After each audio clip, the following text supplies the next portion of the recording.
Welcome back. Hey, you are tuned in to the Seeds of Revolution Daughters of the Whirlwind podcast. The revolution is live. I am Aisha. I am Asantewa. And I am Madaya. And we're back again. Yay! Yep. So thank you to all of you who listened to our first episode.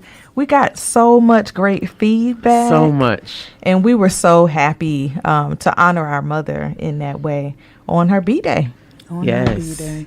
So in honoring Women's History Month, we will have some special guests for this episode and upcoming episodes. Mm-hmm. But we'll start with sharing a little bit more about ourselves, because last week was an introduction, but there's so much more to us. Yes. So who wants to start? We'll start again with the eldest. Right. They're going to keep doing that, guys. You know, that's their way of just throwing it off of themselves and putting it on me, but it's okay. That's what sisters do. So a little bit more about me. Wow. There's so many layers. And I think as we continue on this journey that, you know, the layers will be peeled back. I do want to say that I am a woman who is all about the empowerment of women, all about the empowerment of Black family, and our community and our nation, and mentoring young children. That's really very important to me. Mentoring those who are coming after me, because everything that I have does not belong to me. It is for me to share. And that is my responsibility and my duty, and I do take that very seriously. And, you know, I appreciate having young minds around me and getting their perspective on things, because they think differently than I do. And, you know, I don't want to be pigeonholed, so I like to take what they give me, you know, their thoughts and the way they look at things, and we have conversations about it. So, you know, those are things that I feel that are important, especially in today's world, because it's so different than when we grew up. You know, I mean, there were always challenges, but now it's just so many challenges. They have so many things to deal with. Mm-hmm. And, you know, it's a lot. Mm-hmm. And so much content, like so much that they have to kind content overload. Right. Mm-hmm. They have to digest and make sense of. Yeah. They have social media. We didn't. Mm-hmm. Right. Mm-hmm. We had, remember what we had? We had Wheel of Fortune on a floppy disk. On the computer. Went to the computer. Right. Or Family Feud. Yes. We didn't have. Or outside. Yeah. Or children don't play outside anymore. Man, we had so much fun outside. Kickboxing, playing jacks. Remember jacks? Yes. That was Hopscotch. Mommy's favorite game. Marbles. Yes. Oh, yeah. Or just running up and down the street. Double Dutch. How many young girls, teenagers even, jump double Dutch? Or just jump rope, period. Hide and go seek. Yes. Yeah. Hide and seek. Dodgeball. Lights out. Yes. So, I mean, I'm so telling much. you. The hand games. Yes. Hands up on 85. Yes. Starting with names of revolutionaries. Did we ever do that? We probably, No, we never did that. No, we never did that. But definitely cars and houses. Phones and all kinds of things. Like, and then we had the pagers, like code. Send the code. Call me from the payphone. I remember that. I remember a certain someone would take a folding chair Lord. and walk down the street to sit at the payphone when the phone was off at the house. More on that later. Yeah. But I'm trying to bring up somebody's stuff. That's the point of this, though, ain't it? That's what we're here for. Yes, that's what happens with your siblings. The theme of Women's History Month is celebrating women who tell our stories. Yeah. Yes. Absolutely. Yep. So we're going to tell the stories. We celebrate exactly. We're going to tell the different aspects and all of that. Absolutely. But I really appreciate what you said, Aisha, about this I'm going to change the language a little bit, but you talked about this mutual relationship that you have, you know, with younger people. Yes. And it not being you just kind of depositing into what folks would call like an empty vessel. Right. Because a lot of times people look at young people as just, you know, like they don't know anything. Yeah. Right. So yes, we are here to teach them as elders, as older people in the community, as mentors and educators, but we were once them. We were once but we that have young. so much, right? We were once them, and we have so much to learn from them. Absolutely. And we knew that when we were them, we had a lot to say, Exactly. right? And we were doing a lot of things, and we had a lot to contribute. And so I think as adults, as mentors, as educators, as people who are working with young people, we always have to have that at the forefront. Definitely. Of just giving that space. It's not a thing of I'm better than you, I know more than you. Absolutely not. Yes, I have more wisdom, I've had more experiences, but that doesn't mean that I'm saying I am better. Right. And your experiences was for your time, you know, because when I look at now, even being a mother of, it's weird, like two sets of children, having children I have adult children, then I have teenagers. Right. And even raising them has been different because the adult children didn't have the social media outlets as much as the teenage youngest, children I have now. So even then it was kind of, they had kick, like little things, and you know, it wasn't as wide open. Now it's like You got TikTok, IG, Twitter, Facebook, Twitch, everything, and then so many things. Like, I don't even know the names of all the games that you go in and play, and you have to even be aware of that, because those games, you have adults coming in them games as children, doing whatever wicked stuff that they may be doing, you know. So my youngest daughter, she doesn't get on them games as much as my son, my 12-year-old, that's his life. If I take his computer, it's like, what am I doing now? No, mommy, no. That's why you need to go outside. Exactly. But it's just like all the other children are where? On their computer. Right. So when he's outside, he's like, what am I do? Kick rocks? Yes. Exactly. Kick some rocks. And throw them too. Right.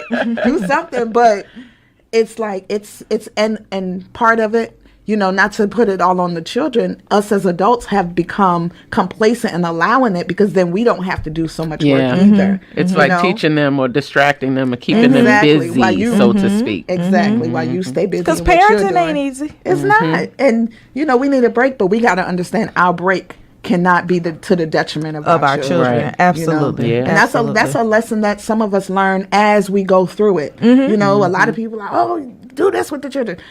Everybody's raising, different. Exactly. So, you know, it's just a process. But I definitely, like what Asante was, that I appreciate, you know, you bringing that out, because it's so important that we acknowledge that, because that's... Yeah, just having more conversations with each other overall. And that's generationally. Right. You know, like we were blessed to sit at the feet of our grandparents, aunts and uncles, you know, cousins who were more like aunts and uncles with their experiences, and all of our cousins, you know, different various age groups, and then our siblings, various age groups. So we always had that sense of community in that way, within our own family, you know, and how we were brought up, things that we talked about, and nothing was off limits, you know, and that's, you know, back to our parents and giving, you know, so much respect, you know, to them and how they chose to raise us,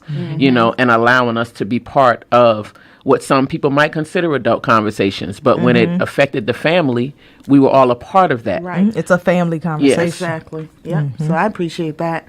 And I guess just a little more about what I do. You know, the last introduction, Princess Medaya, as administrator of my community, one of the things I do is I do a lot of the organization, the financial, just balances every day of fundraising, and just having constant meetings, reaching out to different people on different avenues to bring more funding into our community. I'm also a shepherdess, so I have sheep and I have goats. And honestly, that's something that when I first started, I was like, oh, I don't know if I could do it. But that is so refreshing to be able to, I can go outside, stand on my porch and call my sheep and then they reply. Shuva. Exactly. And Shuva, for those who don't know, Shuva is Hebrew for return. So they know, and then sometimes I don't even have food for them. But once they hear the door open, they probably think you're coming with something. It's the possibility. Yeah. Yes. And then when they hear Shuva, they come running. And and I've even shown my children how to call them and feed them. So it's not just something that I do, and then they be like, oh, we gotta go get the sheep. I'm like, yes, let's go do this together. Shuva. Because right, exactly. I'll be like, no, they're not coming with that. You gotta get excited. They gonna want to come to you. Call them lovingly. Exactly. Then when they come, rub their head a little, but Shuva. Exactly. And then when I had my niece there, Free came. And I showed her how to do it, and she loves it. She was like, "Oh, the goats are out, or the sheep." She loves and then it. I had my garden, and she helped me pick the vegetables, and it was just so happy. She was so happy in that process, and it was happy for me to share that process with her because that process brings me peace. I have to get more into the gardening. Yes. I know both you and Asantu have, Gardens. these gardens, but I will say, y'all know, I never could take care of plants. Yeah. But y'all know the two plants that I listen. have. Yes, and I've had them now for over 2 years. Oh, one of them yay. since 2020. Okay. And the So other that's one good. since my birthday in 21. Oh, yeah. So, and they're Okay. flourishing. And I'm so Nice. proud of myself because, I Very was nice. like, I can't do Listen, this. That's good. it was But the you know what, same for Aisha? me. I was It about was to the say, same same. for me. When they were like, you should garden, I'm like, man, first, I don't have time. Secondly, But it that's is so tedious. relaxing, But once too, I though, did it, when so you start oh it. my God. It's so And it takes it relaxing. back was to, the again, best. what Mommy told us. Exactly. Growing your own food, food. taking care of the plants. Yes. It Because just they're does life. something. And it does something It to your is spirit. life. You're does. cultivating life. Life. It is. And that's what, once I saw the first bud of the seed grow, my right. eyes were so big. It was just like, oh And my it gosh, makes you look wanna at the keep miracle. going. Exactly. Yeah, you want to makes see you what wanna else do- you Yep. can And grow. it made me more appreciate the creation that the Creator allowed us to even help to cultivate. Right. Because He doesn't have to allow us to do anything. Yeah. But He's given us our own power to say, grow your food and feel the essence of how it grows. And then you get to eat what you grew. And Oh, it's a when you blessing. taste it, when you take, we grew our own collard greens for the first time. Yes. And it wasn't even a lot. Like we Yeah. did not harvest a lot, but just that But it was little enough. bit, Try it, the yeah. taste of it so Yes. fresh, so Yep. rich. And you knew it was makes something you say- did. Yeah. Right. It Yep. makes you say, I want to keep doing Keep this. doing and it. Keep Yeah, doing it. And exactly. keep doing it with Yep. varieties of food. Yes. And yeah. And that's just, that like, it's so much more to the gardening thing. And of course, we'll have episodes to talk about that. Yeah. But just, more of, I'm also assistant principal at our private Hebrew school that we established on our land. And it's a beautiful process to even do that, to see our children get educated every day. And not just the education that, we've talked about last episode that quote unquote America, United States of America has said this is the only way to do it. But to see them flourish and want to learn, and then to see the educators get excited. And our educators, they work on a stipend. Like, and when I say a stipend, I mean like a small Modest. stipend. Yes. Right. And so to see them do it means they're doing it out of love. Yeah. And because they're doing it out of love, the scholars receive it with that same love, Yeah. and you see them flourish. And it's important now, especially with all they're trying to cut out. Not that they weren't already Right. cutting But things out. now they're Right. blatantly Now saying they want to just totally remove history. The our truth. story. Yes. You know? And The it's- truth. it's Exactly. crazy. Something with the truth. Crazy. Because when I heard the other day someone saying, oh yeah, they're saying that slavery never existed. It was called servants. And I'm like, no, Yeah. we cannot And falsify calling enslaved the Africans truth. immigrants. Exactly. Yeah. That means you're saying They're trying to totally erase. Involuntary they're migration. is erasing what- the truth. They're just because- doing what they've always done, rewriting Exactly. history. Right. They're rewriting their what they call benefit. history. For Right. their benefit, And then outside of that, it's just the other things. It's they're teaching so much stuff that just is out the box. That's not out the box in a wrong way. You know, it's so many ways that you can teach children.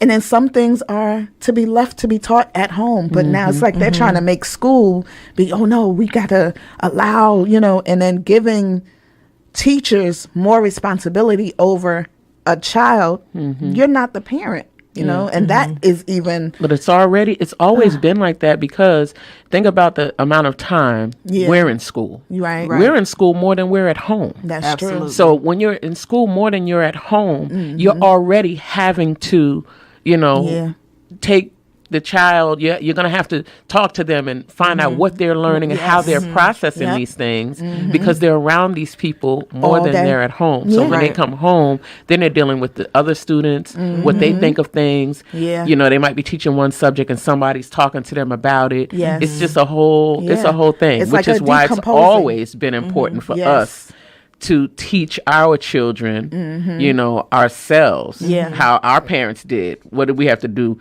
on the weekends, even a couple of hours? You're going to read a book. You're going to get that stack of encyclopedias. Exactly. Yes. Recite you're your going to points. research the dictionary. You're going to, you know, find some new words every day. Book reports. Yes.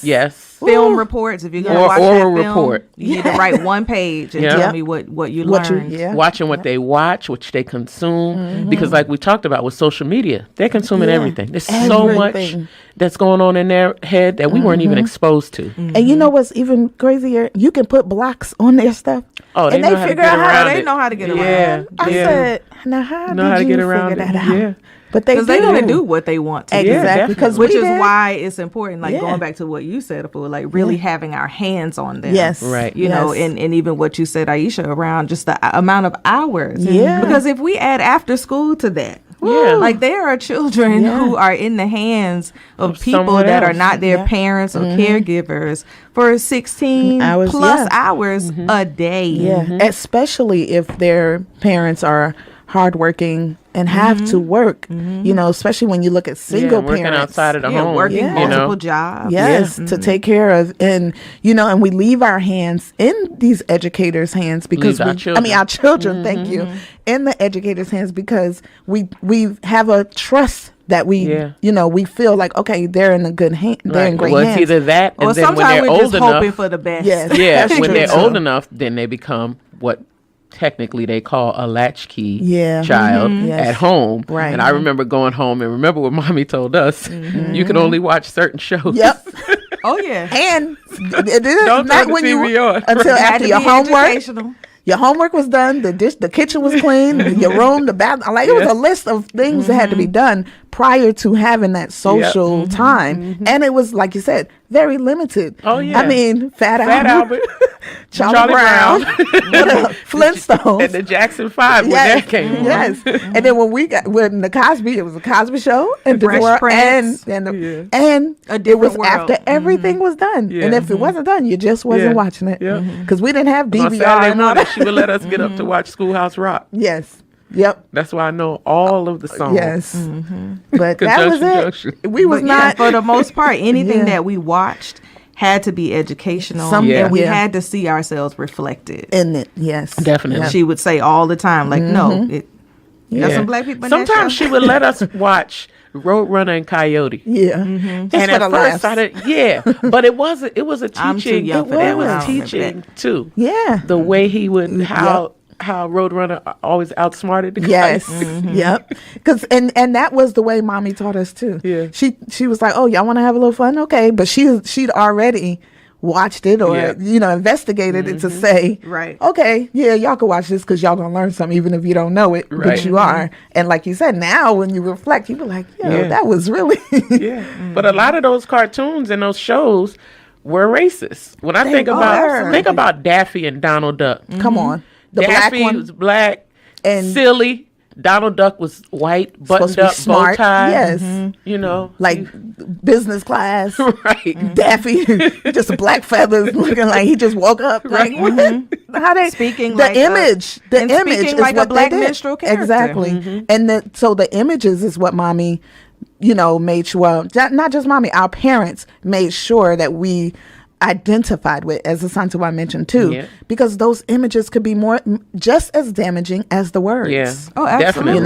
And there's so many more cartoons we could break down. But yeah, we'll get into that another time. Exactly. And speaking of that, I'll share a little bit about other things that I do. Yes. So I teach a Black Images class where we dive into that and we talk about just the history of racist imagery in the United States in particular and, across the world. And anti-Black racist imagery in particular. So I mentioned last week that I'm an associate professor of Africana Studies at Kent State. So I teach, like I said, Black Images. I teach a Black Childhood course.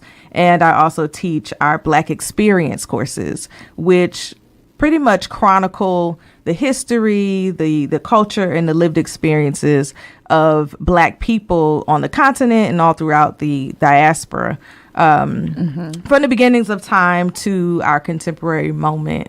So in addition to that, I also founded the Fulani Institute of Academics and Arts, which is a youth institute. I also serve as curriculum advisor at Tamu Sana Kanyama Preparatory Academy.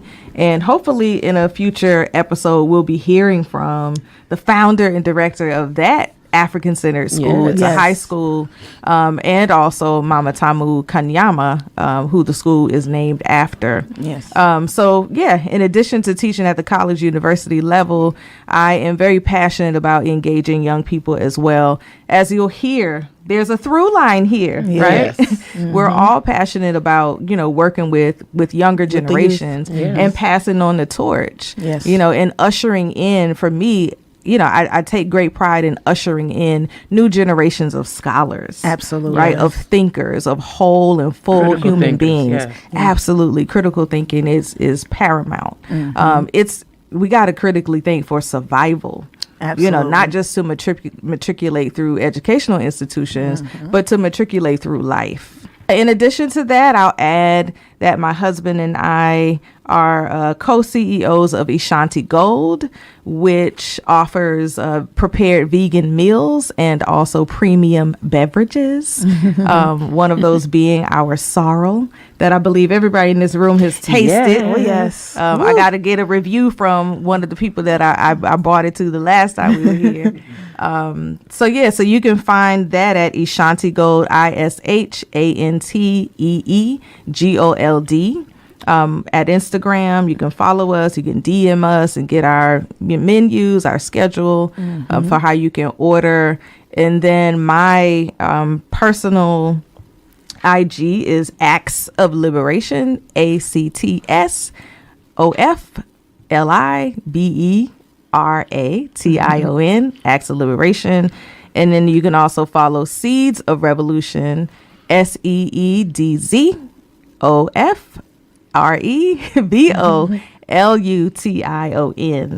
And so we'll post those two in the description. Absolutely. So Aisha, and you can find me, Aisha, at Aisha the Blessed on Instagram, AIYISHATHEBLESSED.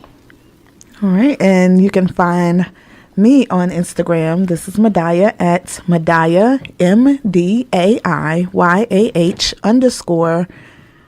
I'm sorry, I did that backwards. You can find me at Princess _Madaya, MDAIYAH on Instagram. And you can just, on Facebook, it's just Princess Madaya. And and like Asantua said, our Daughters of the Whirlwind also is on Instagram. That's Daughters of the Whirlwind all together on Instagram. Yep. So follow us, give us some love, shout us out, tag us, all of the above. Ask questions. Yes. So we have a special guest today. So our guest today is Rukia Lumumba. And Rukia Lumumba has an extensive bio. So I'll condense it a bit. Okay. To kind of capture the essence of who she is and what she's doing out here in the world.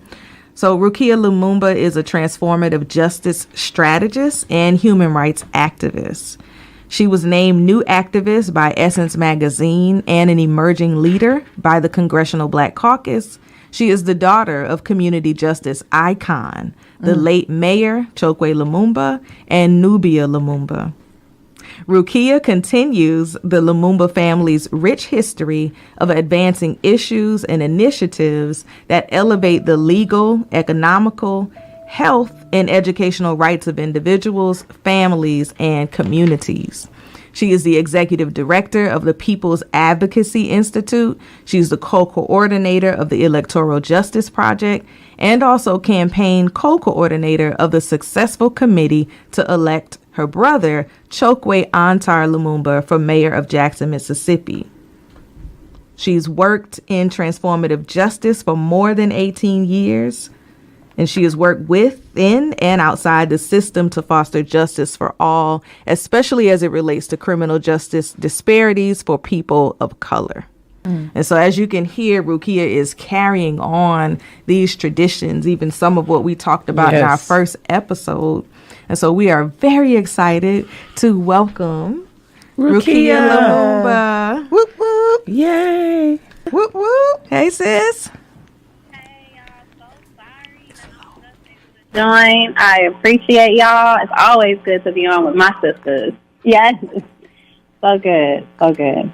We're so happy to have you on. How you doing today? I am holding strong. We are just constantly, like in a battle here in this deep red state we know as Mississippi. Yes. But our people are strong. We strong. We make each other stronger. The struggle continues. Yes. Yes. Absolutely. Well, okay, sis. This is Madaya here. We're going to go in and we have a few questions for you. So my question for you today is, what values did your mother instill in you to guide your path and as a woman and mother and activist? Such a great question. We were so blessed to come from just amazing, brilliant, thoughtful,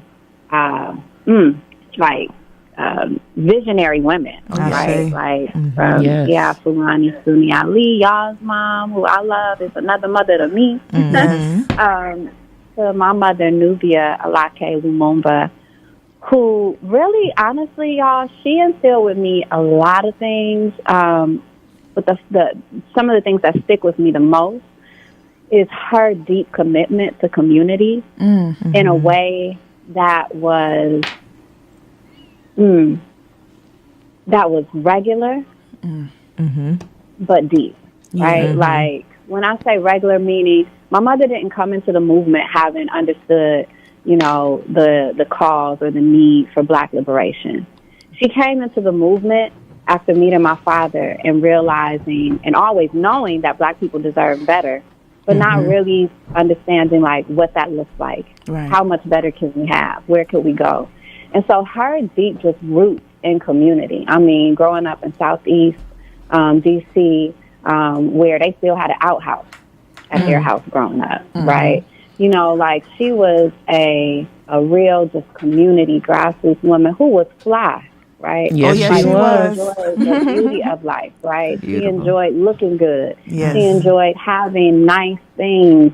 And so she kind of stood outside of this norm of what it meant to be in movement work. She didn't have the specific movement look. She didn't have the specific, she had a perm, for many years before, she realized the beauty of her natural hair, right? She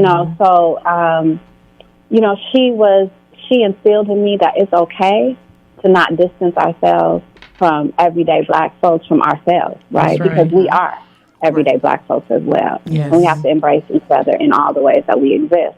So she taught me that, but, she also taught me the value of loving community as a family, which I know we all live by in the New African Creed. Yes. But she really exemplified it in our daily life.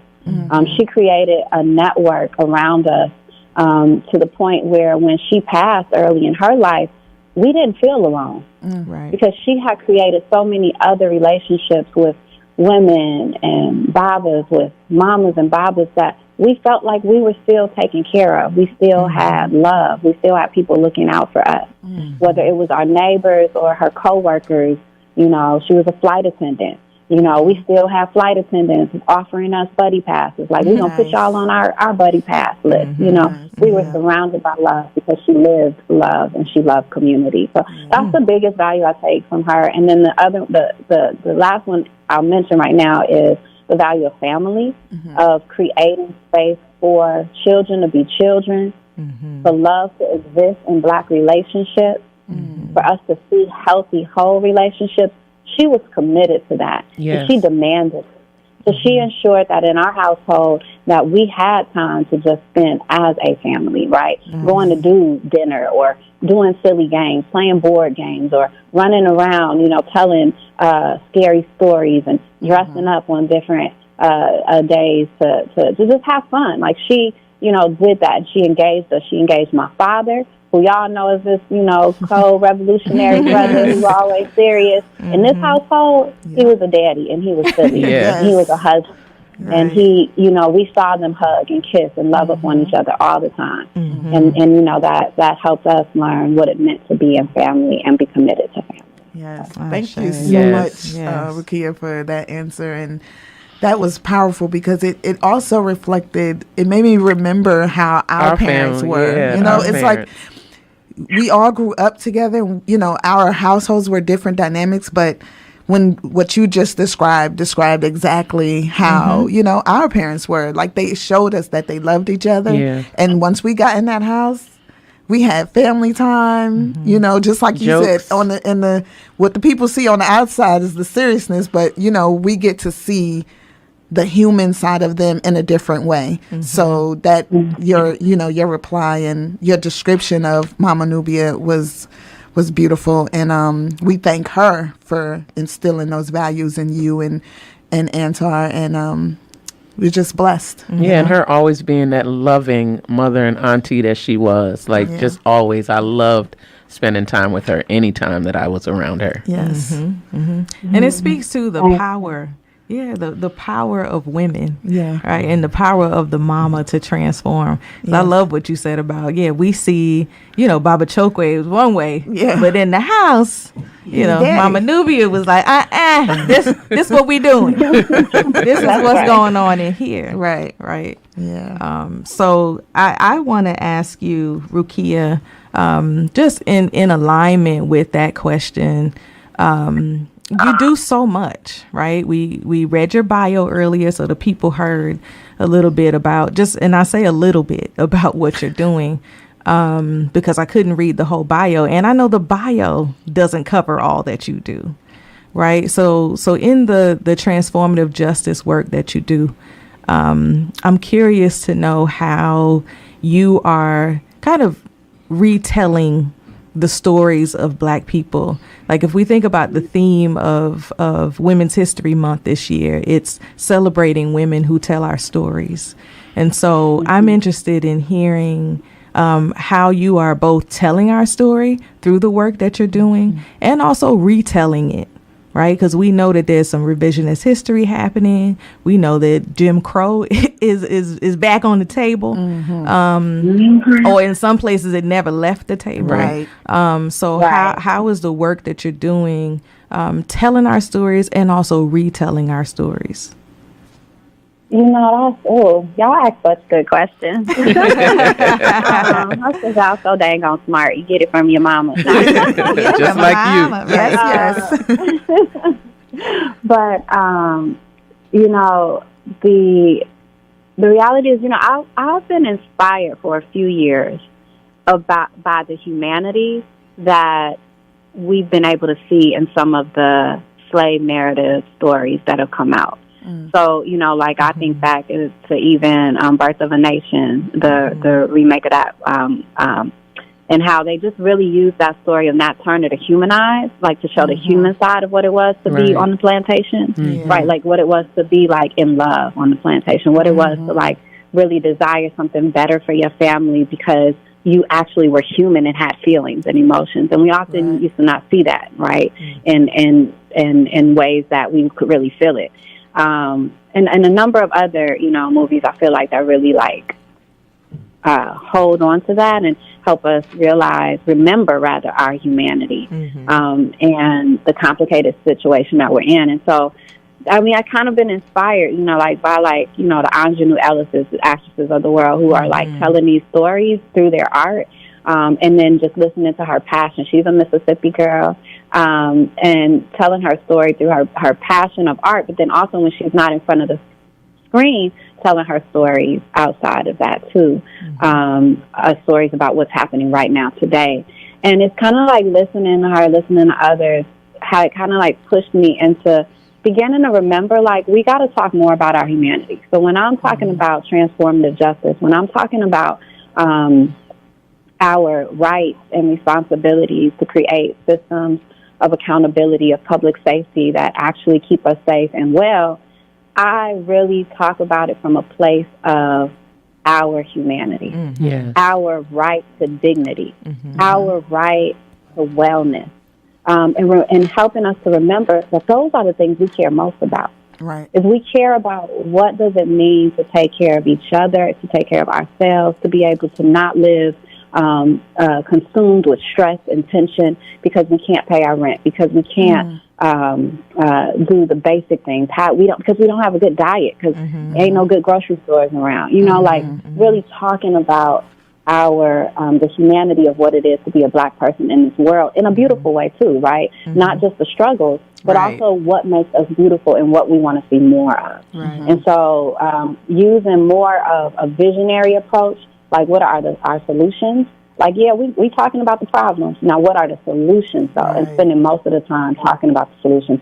So if you look at the body of my work, most of my work has been about developing those solutions. Like, I've actually implemented or piloted programs that actually create the solutions that we dream of, right? And I don't do it myself. Like, I'm actually doing it with community members. And I think that the community members that have the idea, the community members that are going to be directly impacted by it, even when I'm not impacted by it, because I may not live in that neighborhood, right? I may not live in that particular city or whatever. And I think that is really important. It's telling narratives, it's telling stories, it is presenting the work directly as it relates to, one, the people impacted, putting the power of developing the work in the people's hands. Like, everything we do is about this participatory design, shifting these power dynamics where it's only those that had the benefit of some college education or some opportunity to do some fellowship or things, and shifting that narrative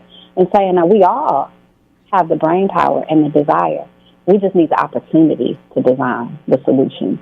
And so centering our narratives on our own self-determination to do that, to design and create, and presenting those opportunities.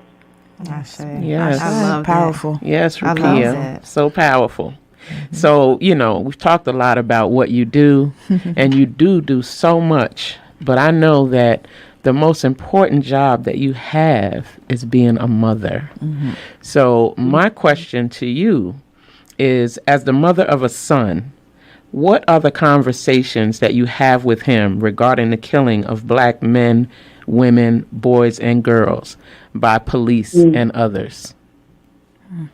Ooh, yeah, man. My son, my baby. Always will be. Yes. I call his name Kadir, King Q, as we say. Yes. King Q. Those conversations are never easy. I know that all of you all know, right? And they are oftentimes, for him, he is a child. He is I'm going to call him a child, because that's what he is. He is a child. He's 15. But he's a child who has always been sensitive to harm from others, like harm to others, rather. I remember watching, we'll watch, movies, right? Like, little cartoon movies, Disney movies or whatever, Pixar movies, whatever you want to call it. And one of the movies that I remember the most is this, the Lorax. Y'all know the Lorax, about the trees, and they were cutting down the trees. And this child was maybe like 6 years old, maybe 7, and I'm falling in and out of sleep on the movie because that's just what I do. Every time I wake up, I'm looking over at him, and he's like, "No, the tree!" And he's like bawling, crying, like he's just like in tears. Wow. You know, and he's like, "Why would they do that? Why would they do that?" He's always been very empathetic to the plight of others. You know, as much as he'll cry, he'll also defend, right? So he's ready to jump, right? You know, if I say something to one of his cousins or god brothers or friends that he don't like, and he's like, "Mom, you didn't have to be so harsh. You don't have to be so," constantly defending, right? Defending his people. And so when we have these conversations about police violence on Black bodies, on Black people, on Black children, it hits him hard. And it causes him to not want to see it, right? He doesn't want to see it. He's not like one of those people who got to watch the video. Right. It's enough to know that it happened. And it makes him angry.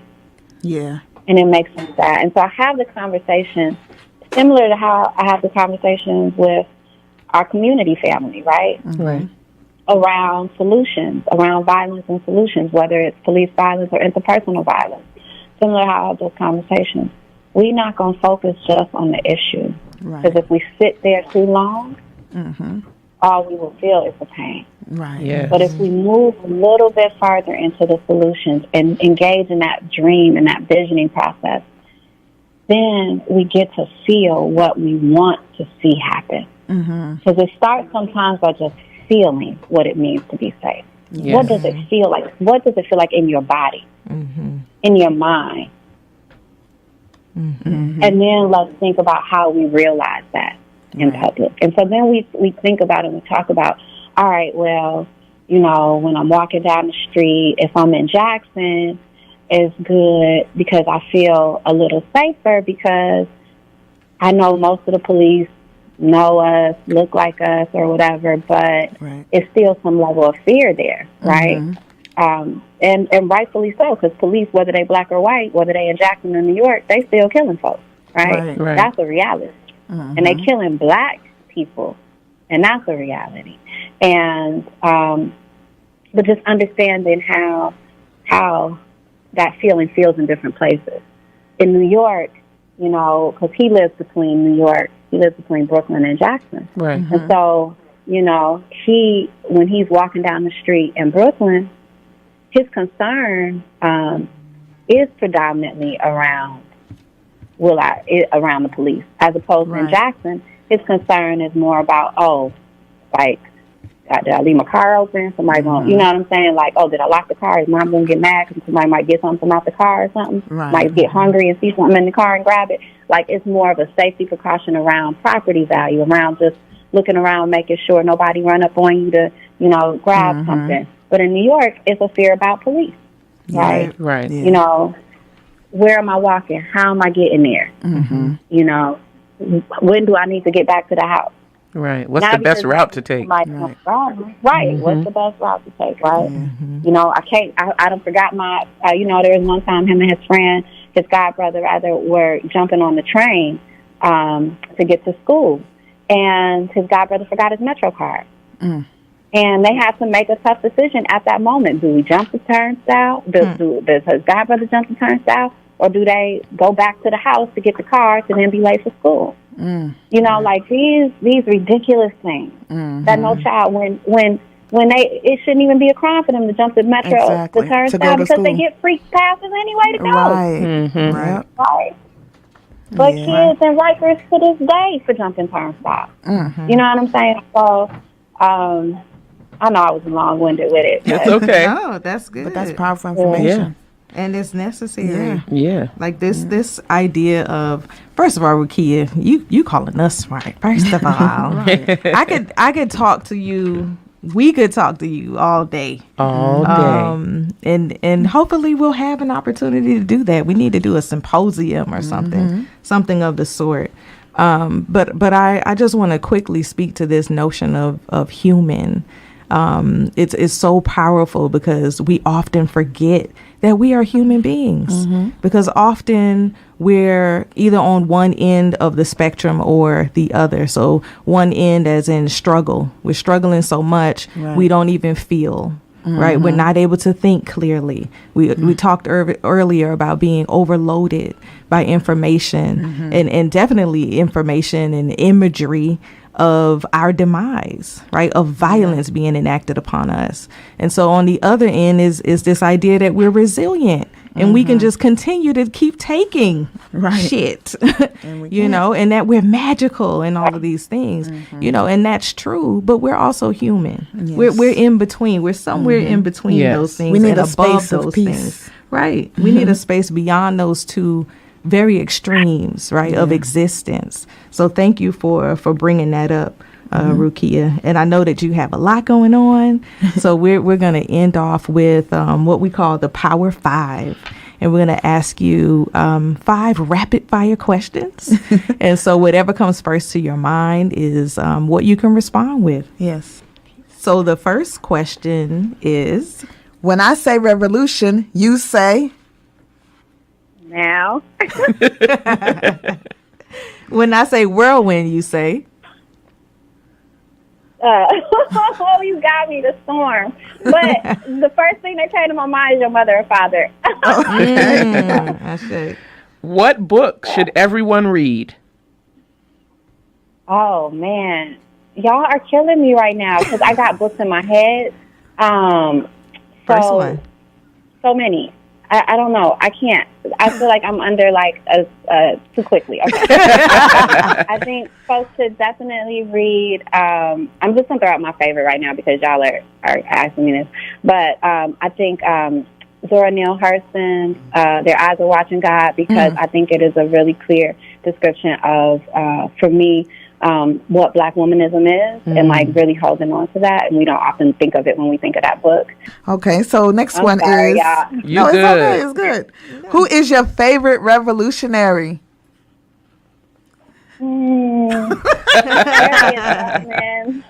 I know it's so hard because you know that was a real hard one for me. I was like, man, y'all about to really ask me that? I got like 5, 10, like. But, Harriet Tubman, for real. Like most of my life is knowing that Harriet had a dream and kept that dream alive and like literally did the work towards realizing it. Yes. So yes.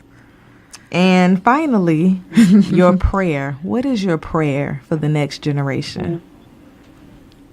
Oh, my prayer is that our dream of wellness, of safety, of happiness, of comfort, of laughter, of all the ways that people define joy is realized for them. That they realize that they experience it and they know nothing different. Okay. Ashe. Wow. That's a whole new world. Yes. That's what we have to imagine and create. That's our duty. It is. That's what our parents left for us to continue to do, is to create a whole new world. Yes. Better than man or woman has yet known. Ashe. So, Rukia, we love you so much. So much. Asante Sana for blessing us with your presence today. And Your just powerful continue message. being great. Yes. And Thank let you us so know. much. And I'm running for state representative. Yes. For District 72. So let us know what you need from us. Yep. Always let us know how we can support. Yes. And we're here 100%. So how can folks find you? Can you let us know what your social media handles are? If there's a website folks should go to? Yes. So please go to Rukia Lumumba.com. That's RUKIALUMUMBA.com. Also, you can go to learn about our work. Go to People's with an S Advocacy Institute.com. And just follow me on social media. My first name, my last name, Rukia, RUKIA, Lumumba, LUMUMBA, on all platforms, Facebook, Twitter, Instagram. I'm not on TikTok yet, but yeah. Okay. Soon. Yes. All right, we love you, sis. We love you. We love you. We love Free you. the land. Free the land. Stay safe. This is so great. Free the land. Free the land. All Free the right. land. Thank Talk to you soon. All right. That was so powerful. That was very Yes. powerful. Rukia Lumumba. Yes. Yes. And you know, the beauty in it, as you know, we were doing that, I just was thinking of how our relationships are generational. You know, how her father was our parents' lawyer and brother and comrade. And what she said about Mama Nubia, about the family ties, you know, when she passed, it was like she said, so many of us came and were there for them because Mama Nubia had already set that foundation.